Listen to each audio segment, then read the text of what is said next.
ॐ भूर्भुवः स्वः तत्सवितुर्वरेण्यं भर्गो देवस्य धीमहि धियो यो नः प्रचोदयात्। ओम गुरुर्ब्रह्मा गुरुर्विष्णु गुरुरेव महेश्वर गुरुरेव परब्रह्म तस्मै श्री गुरुवे नमः।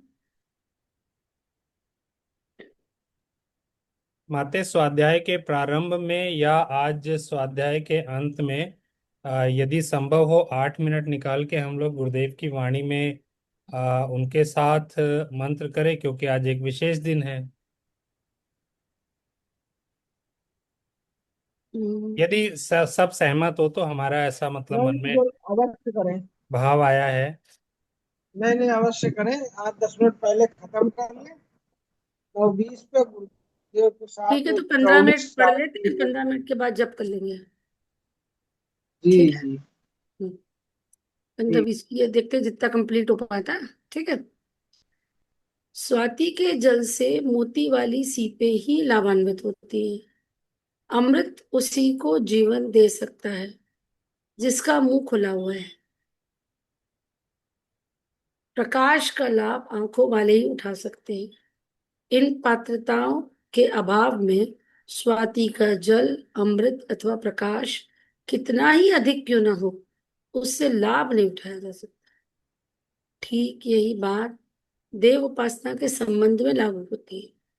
खृत सेवन का लाभ वही उठा सकता है जिसकी पाचन क्रिया ठीक हो। देवता और मंत्रों का लाभ वे ही उठा पाते हैं जिन्होंने व्यक्तित्व को भीतर और बाहर से विचार और आचार से परिष्कृत बनाने की साधना कर दी। औषधि का लाभ उन्हें ही मिलता है जो बताए हुए अनुपात और पथ्य का भी ठीक तरह प्रयोग करते हैं। 1 मिनट, जरा सा 1 मिनट होल्ड करिए बस।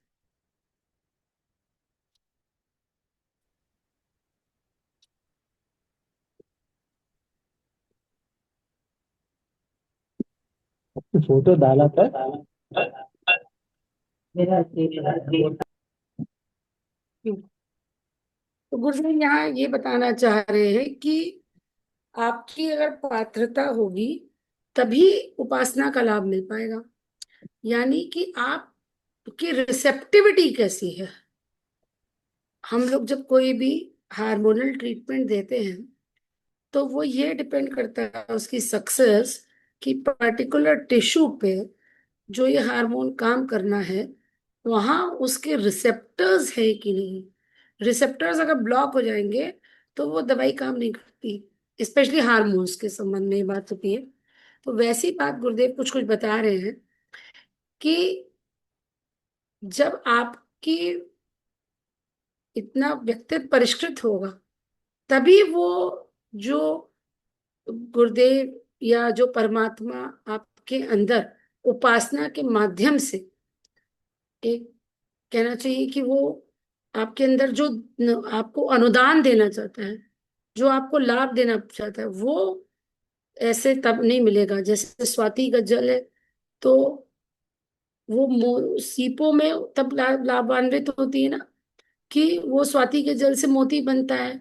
तो वो सब में तो नहीं बनता, कुछ ही में बनता है। अमृत मुंह खोलेंगे तभी मिलेगा। प्रकाश किसको दिखेगा? जिसकी आंखें होंगी। तो उसी तरह से देव उपासना के संबंध में गुरुदेव कह रहे हैं कि जिसको व्यक्तित्व को भीतर और बाहर से परिष्कृत की करा हो वही इसका लाभ ले सकता है। औषधि का लाभ उन्हें ही मिलता है जो बताए हुए अनुपात और पथ्य का भी ठीक तरह प्रयोग करते हैं। अतः पहले आत्म उपासना फिर देव उपासना की शिक्षा ब्रह्म विद्या के विद्यार्थियों को दी जाती है। गुरुदेव का ये पॉइंट बहुत अंडरलाइन करके बार बार पढ़ने का इम्पोर्टेंस है इसमें, क्योंकि जो पूरा विचार क्रांति अभियान है, जो पूरा युग परिवर्तन का आधार है, वो शुरू होता है व्यक्ति निर्माण से। तो व्यक्ति दूसरा नहीं, अपना निर्माण। तो देव उपासना से पहले अपनी उपासना, जीवन देवता की उपासना, ये इंपॉर्टेंट है। लोग उतावली में मंत्र और देवता के भगवान और भक्ति के पीछे पड़ जाते हैं, इससे पहले आत्मशोधन की आवश्यकता पर ध्यान ही नहीं देते। फलतः उन्हें निराश ही होना पड़ता है। बादल कितना ही जल क्यों ना बरसाए, उसमें से जिसके पास जितना बड़ा पात्र है उसे उतना ही मिलेगा। निरंतर वर्षा होते रहने पर भी आंगन में रखे हुए पात्रों में उतना ही जल रह जाता है जितनी उसमें जगह होती है। कितनी बार डॉक्टर सारस्वती उदाहरण देते हैं ना, किसी ने मग्गा रखा है, किसी ने बाल्टी रख दी, किसी ने टब रख दिया, और किसी ने एक सरोवर ही खोद दिया। तो जितना बड़ा पात्र उतना जल उसमें संचय होगा। तो वो हमारा पात्र कितना बड़ा है, और उसमें एक और चीज है, पात्र ही बड़ा नहीं होना चाहिए, उसके अंदर छिद्र भी नहीं होने चाहिए। अगर पात्र तो बड़ा है पर उसमें अगर छेद है तो पानी इकट्ठा होने से पहले ही बह जाएगा। ऐसे ही हमारा व्यक्तित्व है कि हमने काम तो बहुत किया लेकिन छोटे छोटे छिद्रों के माध्यम से वो सारा अनुदान जो मिल रहा है वो चला गया। जैसे कई व्यक्ति आपने देखे होंगे, इतनी साधना करते हैं, इतना गुरुदेव का काम करते हैं, और मतलब हर तरह से वो व्यक्ति जो है आत्मनिर्माण कर रहे हैं, लेकिन मान लीजिए किसी के अंदर एक दो गुण है, जैसे क्रोध है या आत्मप्रवंचना है, तो इससे क्या होगा कि वो बात नहीं बनेगी जो बन सकती थी। अपने भीतर जगह को बढ़ाए बिना कोई बर्तन बादलों से बड़ी मात्रा में जल प्राप्त करने की आशा नहीं कर सकता। देवता मंत्रों से लाभ उठाने के लिए भी पात्रता नितांत नितांत आवश्यक है। एक कोई इमरजेंसी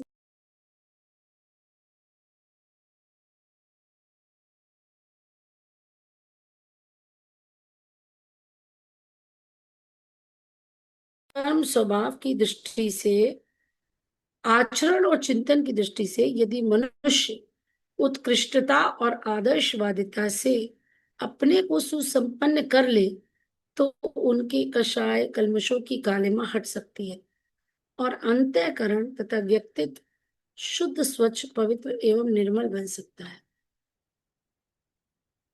ऐसा व्यक्ति मंत्र उपासना तपश्चर्या का समुचित लाभ उठा सकता है। तो क्या करना है, हमको लक्ष्य क्या दे रहे हैं गुरुदेव, कि अपने व्यक्तित्व को शुद्ध, साफ सुथरा, स्वच्छ और पवित्र और निर्मल, यानी कि गंदगी हटानी है। किसकी? लोभ, क्रोध, मोह, द्वेष, राग, ईर्ष्या, आवेश, ये छल कपट, ये हटाना है। तब जाकर के हम अंदर से साफ सुथरे, पवित्र और निर्मल बनेंगे। ऐसा व्यक्ति ही मंत्र उपासना तपश्चर्या का समुचित लाभ उठा सकता है और देवताओं के अनुग्रह का अधिकारी बन सकता है। जब तक ये पात्रता न हो तब तक उत्कृष्ट वरदान मांगने की दूरदर्शिता ही उत्पन्न न हो।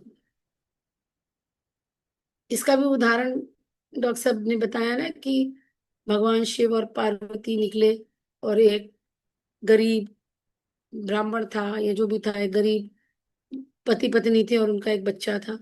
तो ऐसे अनुदान उन्होंने मांगे जिससे अंत में वो खाली आती रह गए, क्योंकि पत्नी ने मांग लिया एक एक अनुदान सबको, पार्वती जी के कहने पे भगवान शिव ने दिया। देना नहीं चाहते थे वो, क्योंकि वो देख पा रहे थे कि इनके अंदर पात्रता नहीं है, लेकिन माता को बहुत दया आ गई। उन्होंने कहा नहीं नहीं दे दो, ये बेचारे बहुत ही दरिद्र हैं, बहुत ही दीनहीन स्थिति में, तो कुछ दिन के लिए करिए आप। तो ठीक है, उन्होंने कहा ठीक है आप कह रही हैं देवी, तो हम ऐसा करते हैं। जब उस पत्नी से कहा गया कि मानो, तो उसने बहुत सुंदर स्त्री बनने का वरदान मांग लिया। और जब पति से कहा गया तो उसने कहा कि नहीं, इसको तो आप सुवरिया बना दीजिए। वो लगा उसको कि ये तो कुछ ज्यादा ही सुंदर बन गई। और जब बच्चा डर गया देख करके उसको, तो बोला मेरी माँ को जैसी थी वैसे बना दीजिए। तो ले दे करके तीनों ने अपने वरदान बिल्कुल वेस्ट कर दिए। तो ये ऐसा तभी होगा जब आपकी विवेक जागृत है, आपकी प्रज्ञा जागृत है, तभी आप सही अनुदान के भी अधिकारी बनेंगे या भगवान से भी सही प्रार्थना करेंगे। विषम से विषम परिस्थिति में एक प्रार्थना हमेशा लाभदायक होती है, और वो है सद्बुद्धि की। अगर सद्बुद्धि, विवेक, साहस ये बना रहे तो आप कैसी भी विपरीत परिस्थिति को पार कर सकते हैं। तो यही गुरुदेव ये कहना चाह रहे हैं कि मंत्र उपासना तपश्चर्या का समुचित लाभ वही व्यक्ति उठा सकता है जिसका व्यक्तित्व शुद्ध पवित्र हो। जब तक ये पात्रता ना हो तब तक उत्कृष्ट वरदान मांगने की दूरदर्शिता ही उत्पन्न ना होगी। और साधना के पुरुषार्थ से कुछ भौतिक लाभ भले मिल जाए, देवत्व का एक कण भी उसे प्राप्त ना होगा।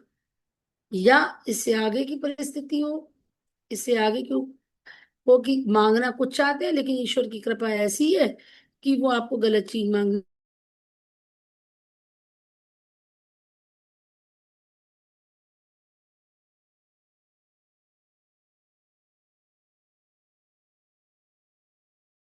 बार कर्ज से लदा हुआ था, स्वामी जी को नौकरी नहीं मिल रही थी।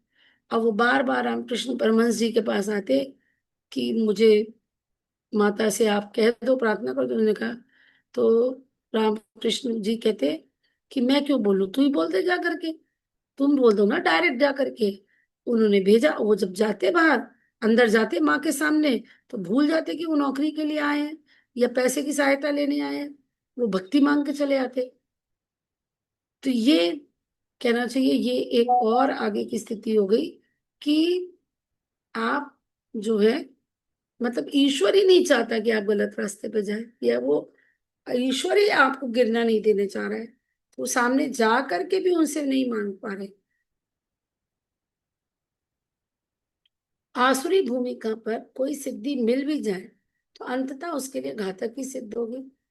अब भस्मासुर को सिद्धि मिल गई तो उससे क्या लाभ हो गया उसका? अंत में लोगों को नुकसान पहुंचाते पहुंचाते और फिर वो खुद ही को भस्म कर दिया उसने। असुरों की साधना और उसके आधार पर मिली हुई सिद्धियों से उनका अंततः सर्वनाश ही हुआ। तो बहुत सारे उदाहरण है। अध्यात्म विज्ञान का समुचित लाभ लेने के लिए साधक का अंतःकरण एवं व्यक्तित्व जितना निर्मल हो, ये इससे इस लाइन को हम आगे पढ़ने से मैंने एक बात बार बार खुद को रिमाइंड करनी है, सात्विक साधना ही सर्वोपरि है। ये हम पहले भी स्वाध्याय में पढ़ चुके हैं और अब इस बात को बार बार रिमाइंड करना है कि मनोकामना रहित साधना और सात्विक साधना, मतलब हमको तांत्रिक मार्ग के चक्कर में नहीं पड़ना है। और ऐसी साधना नहीं करनी है कि पता चला हम साधक हैं, अब गायत्री साधक के पास कुछ शक्तियां स्वतः आ जाती हैं, तो आपने किसी के लिए बुरी बात चाह ली, किसी को आपने छोटी मोटी बात हो गई और आपने उसके लिए कुछ बुरा बोल दिया या बुरा चाह लिया उसके लिए, तो ये नहीं, ये सात्विक साधना नहीं है। सात्विक साधना होती है सर्व के कल्याण की भावना। उसमें आपका निजी स्वार्थ, निजी द्वेष, राग ये सब इंक्लूडेड नहीं होना चाहिए। अध्यात्म विज्ञान का समुचित लाभ लेने के लिए साधक का अंतःकरण एवं व्यक्तित्व जितना निर्मल होगा उतनी ही उसकी उपासना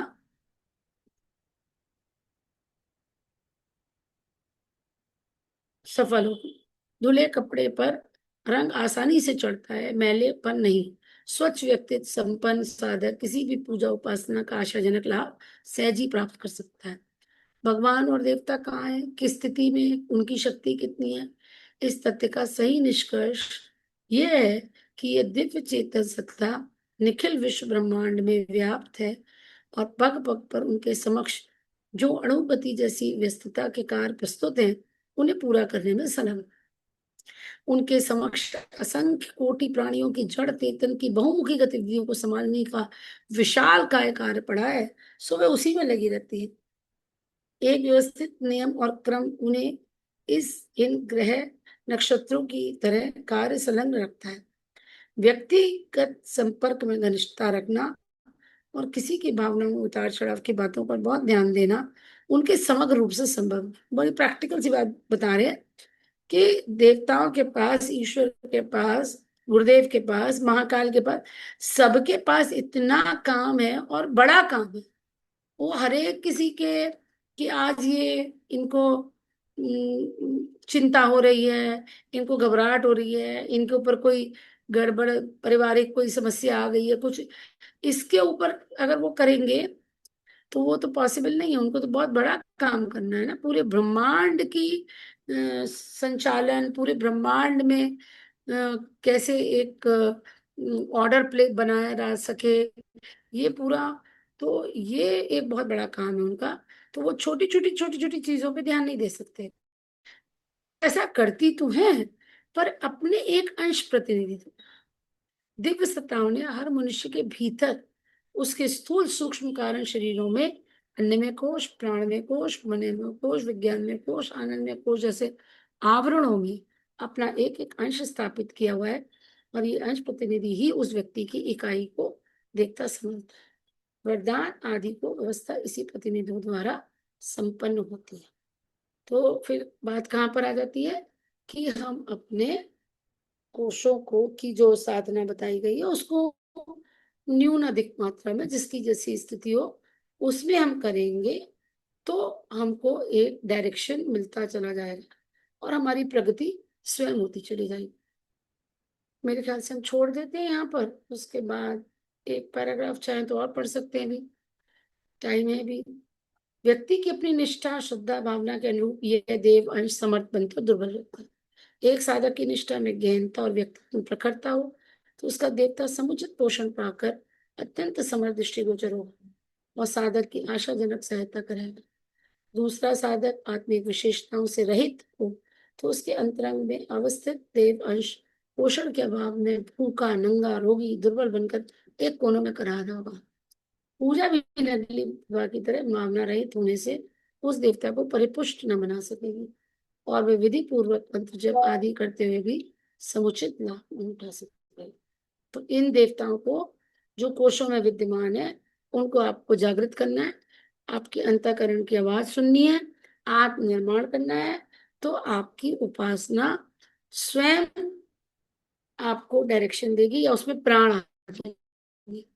तो फिर आपको बहुत ज्यादा बाहर की सहायता लेने की आवश्यकता नहीं पड़ेगी। निर्भर तो तब भी हम रहेंगे भगवान के ऊपर ही, और भगवान हमारे माता पिता होते हैं हर जन्म के, तो हमारा ध्यान भी रखते हैं। लेकिन एक जगह माता जी कहती हैं, मैं चाहती हूँ मेरे बच्चे अब बड़े हो जाए, मतलब हमें छोटी छोटी बातों के लिए परेशान होना, ईश्वर के आगे गिड़गिड़ाना, ईश्वर से मांगना, ये सब चीजें आप छोड़नी होंगी। तभी हम माता जी के इस कथन की सच्चाई को सार्थक कर पाएंगे कि वो चाहती है कि उनके बच्चे बड़े हो जाए। मतलब छोटी मोटी परेशानियों में आपको धैर्य नहीं खोना है और विश्वास रखना है कि गुरुदेव हैं, आपका इष्ट है, आपका परमात्मा है। आज के लिए इतना, उसके बाद हम जप की ओर बढ़ते हैं।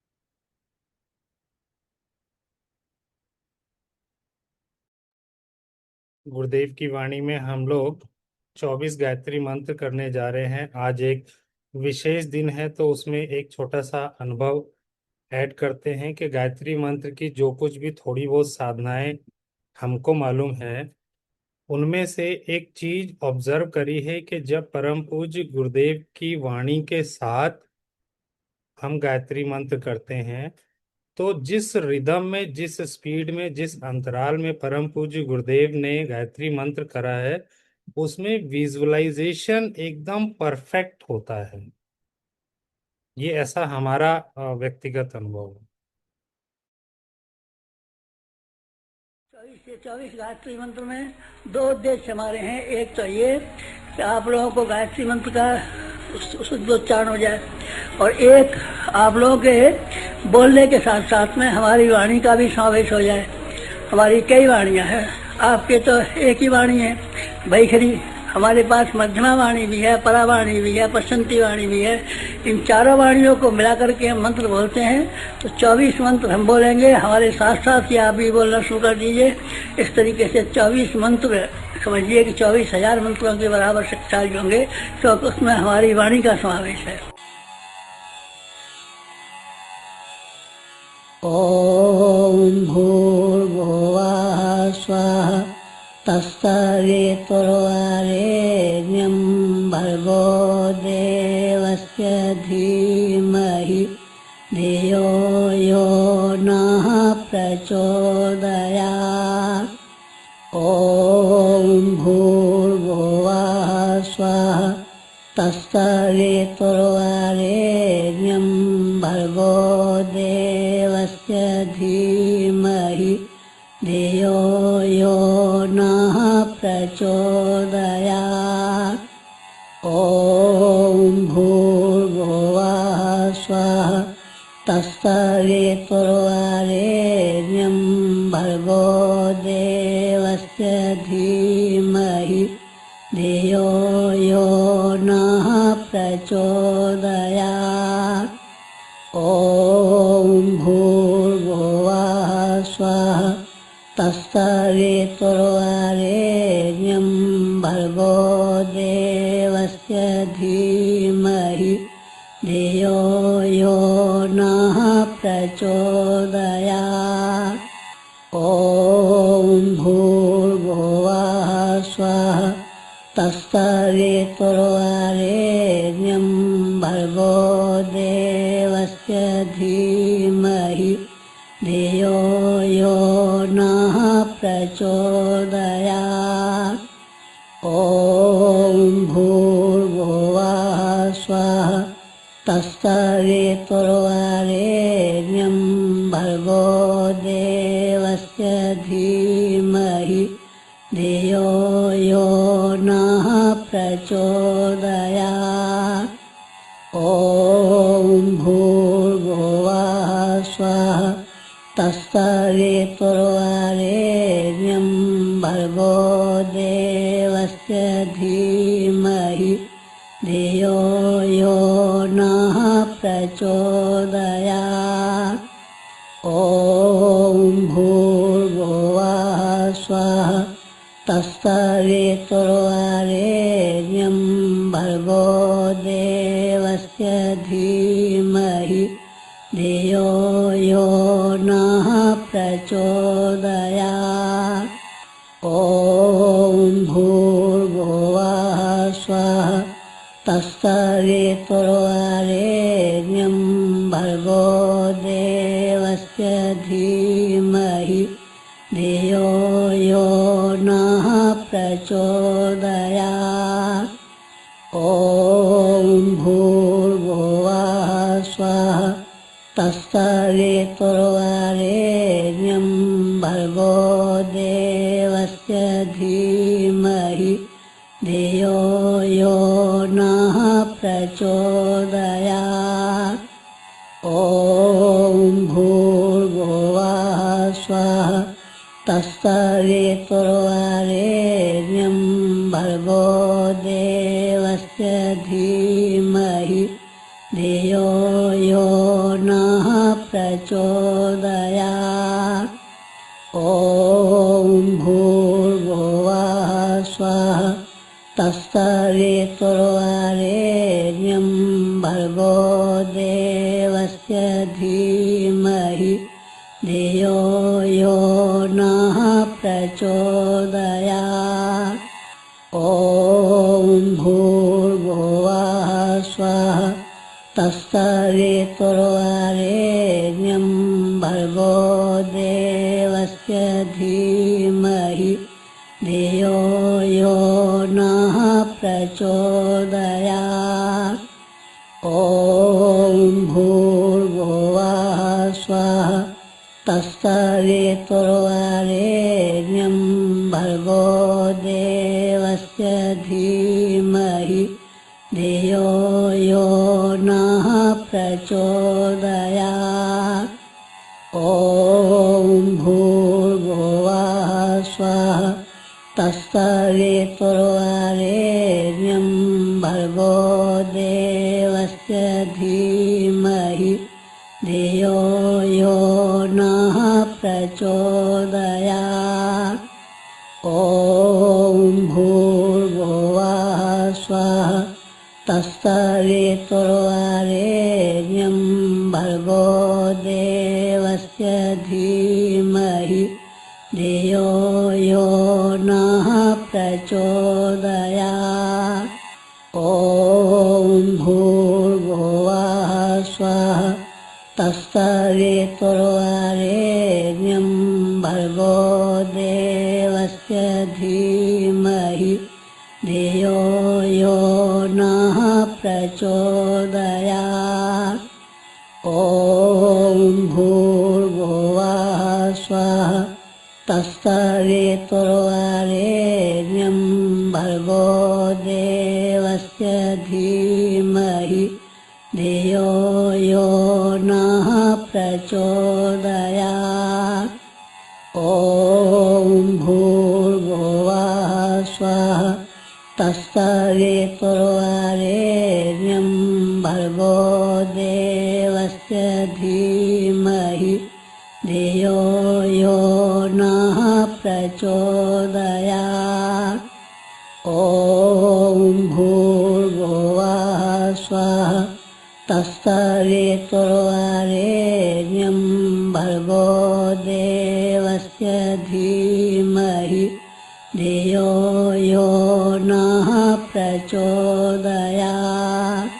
ॐ भूर्भुवः स्वः तत्सवितुर्वरेण्यं भर्गो देवस्य धीमहि धियो यो नः प्रचोदयात्। ॐ भूर्भुवः स्वः तत्सवितुर्वरेण्यं भर्गो देवस्य धीमहि धियो यो नः प्रचोदयात्। ॐ भूर्भुवः स्वः तत्सवितुर्वरेण्यं भर्गो देवस्य धीमहि धियो यो नः प्रचोदयात्। ॐ भूर्भुवः स्वः तत्सवितुर्वरेण्यं